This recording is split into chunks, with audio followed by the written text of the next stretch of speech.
Paano kaya nagpapatuloy ang buhay ni Song Jinwoo matapos niyang iligtas ang mundo? Sa espesyal na epilogue na ito, masasaksihan natin ang mga huling sandali ni Chairman Go Gan-hee, ang bagong yugto ng pamilya ni Jinwoo, at ang simula ng kapangyarihan ng batang si Suho. Makikita si Jinho sa isang restaurant. Sinabi niya, "Sir, bala ko na mag-propose kay Jin ah." At dito, nagulat si Jinwoo sa sinabi ni Jinho. At pagkatapos ay sinabi ni Jinho na, "Seryoso ako, gagawin ko na ito ngayong araw. Pero sa tingin nyo ba, magugustuhan ni Jin ang singsing na ito?" At kasabay nito, pinakita nga niya yung singsing. At sumagot si Jinwoo na, "Well, hindi ko rin masyadong alam ang mga bagay na ganyan." At sinabi ni Jinho na, "Ayos lang. Ang totoo, marami akong hinihandang regalo dahil hindi ko alam kung ano talaga magugustuhan niya. Ang totoo, nagpapatayo kami ng bagong gusali sa property ng kumpanya.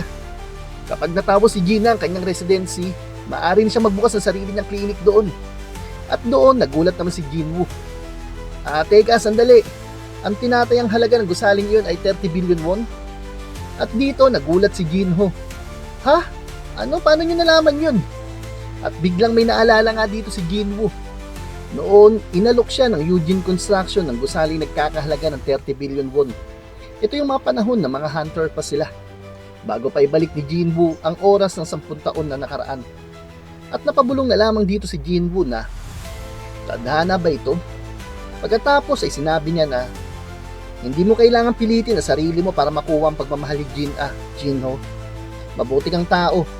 Ipakita mo lang ang tunay mong sarili." At dito, napaiyak na lamang si Jinho at sabay sinabing, "Pwede ba kitang yakapin, sir?" At sumagot si Jinwoo na, "Hindi." Ngunit agad na lumundag si Jinho at niyakap siya ng mahigpit habang umiiyak. Pagkatapos, lumipat ang eksena. Umuwi na si Jinwoo sa kanilang bahay. At pagkapasok pa nga lang niya sa pinto ay sinabi niyang, "Nakauwi na ako." At sinalubong nga siya ng kanyang anak kasama ang kanyang asawa na si Cha Hae-in. "Welcome back." At sinabi ni Jinwoo na, "Oh, gising pa pala kayo." At sumagot si Cha Hae-in na, "Oo, pero bakit ka pa lumabas para uminom ngayong araw ngayong hindi ka naman nalalasing?" At sumagot si Jinwoo na, "May mahalagang gustong pag-usapan si Jinho kaya nakipagkita ako sa kanya." At sinabi ni Cha Hae-in na, "Handa na ba siya mag-propose?" At sumagot si Jinwoo na, Hindi ko alam. Hintayin na lang natin at tingnan kung anong mangyayari. Pero nagtataka ako, gising pa rin itong si Suho, ganitong oras na." At sumagot si Cha Hae-in na, "Mahaba kasi ang tinulog na kanina." At bigla na lamang napasabi si Jinwoo na, Anong problema ng mga to?" At dito nga, napayuko na nga lang si Cha Hae-in at halatang naiinis. At sinabing, "Hay, makikita ang mga shadow soldiers dito ni Jinwoo."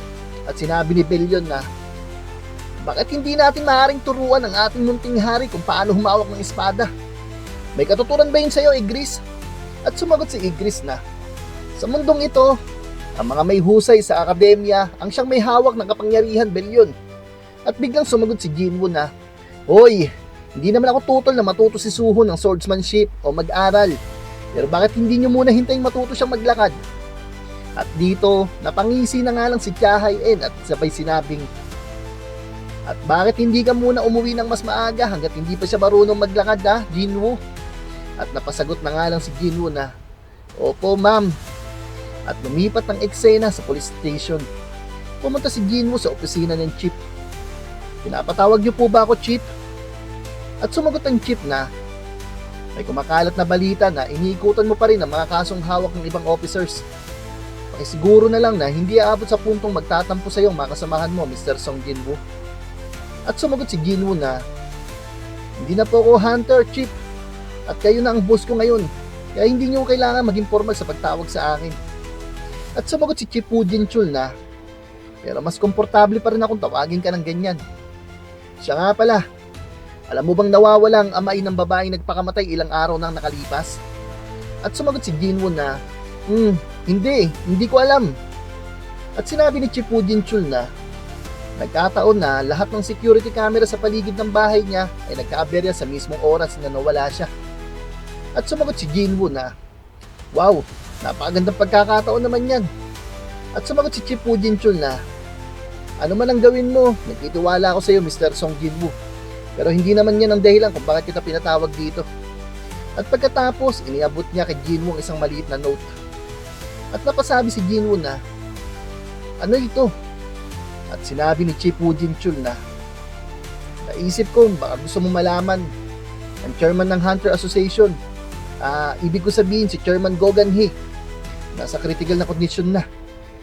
Makikita sa mukha ni Woo Jin-chul ang matinding kalungkutan. At dito nga lumipat ang eksena. Makikita si Chairman Gogan-hee sa ospital habang malubhang kanyang karamdaman. At dito dumating si Jinwoo at tumayo sa tabi niya. Habang nakatayo si Jinwoo sa kanyang tabi, napalingon si Chairman Gogan-hee at tinitigan siya. Pagkatapos, ipinaalis si Chairman Gogan-hee ang oxygen mask na nasa kanyang bibig at tinanggal niya ito ni Jinwoo. At biglang sinabi ni Chairman Gogan-hee na, masaya akong makita ka muli. Nakabalik ka na pala rito, iho. Matagal kitang hinanap. At pagkatapos, inilabas si Jinwoo ang Holy Water of Life. Ngunit sumagot si Chairman Gogan-hee na, naniniwala akong sapat na ang haba ng buhay na ibinigay sa akin. Salamat sa 10 taong dagdag na ibinigay mo sa akin. Natapos ko ng lahat ng kailangan kong gawin. Sapat na yun para sa akin. May isa sana akong pabor na hihilingin sa iyo. Noong araw na yun, sinabi mo magkasama tayong lumaban sa ibang mundo. Pwede mo bang... At dito, dahan-dahang tumayo si Chairman Gogan-hee at sabay sinabing, ipakita mo sa akin ang mundong iyon. Gusto kong makita mismo kung anong nangyari roon. Gusto kong malaman kung anong naging ako roon. At kung ano rin ang naging ikaw. At sumagot si Jinwoo na, maaaring hindi magandang mga alaalang iyon para sa iyo. At dito sumagot si Chairman Gogan-hee na, ayos lang. Gusto ko lang mabawi ang mga nawala kong alaala. Habang nakatitig si Jinwoo sa kanya, dahan-dahan siyang pumikit. Pagkatapos ay ginamit niya ang kanyang kapangyarihan upang ibalik kay Chairman Gogan-hee ang lahat ng nawala nitong alaala. Nakita ni Chairman Gogan-hee kung paano nagsimula si Jinwoo bilang isang mahinang hunter. Kung paano sila unang nagkakilala. Kung paano sila unti-unti naging malapit sa isa't isa. Lahat ng mga pangyayaring pinagsamahan nila hanggang sa panahong hinarap nila ang mga monarchs. At kung paano siya tuluyang namatay noong mga panahong iyon.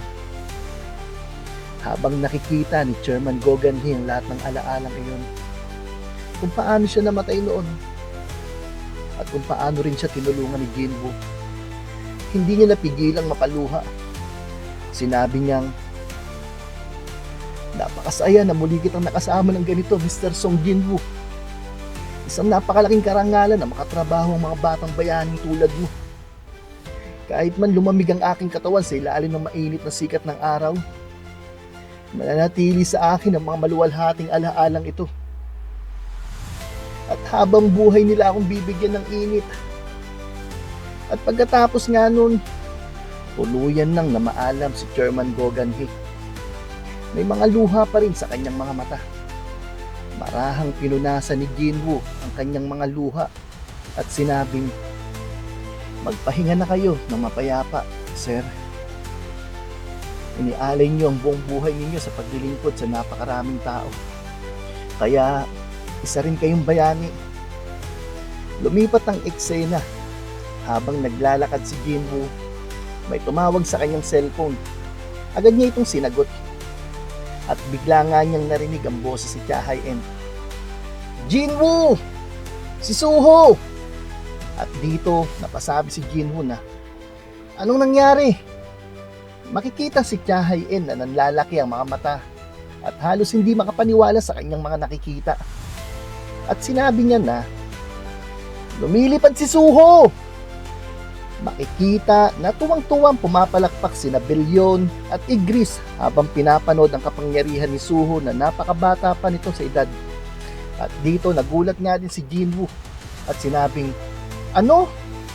At sinabi ni Cha Hae-in na, sinasabi ko sa iyo, lumilipad si Suho sa buong bahay ngayon. At pagkatapos, naalala ni Jinwoo ang mga panahong nalasing si Jinho. At sinabi nga nito na ang kakaiba naman, kung iisipin kung sino ang mga magulang ni Suho, akala ko tatakbo na siya sa sandaling ipinanganak nga siya.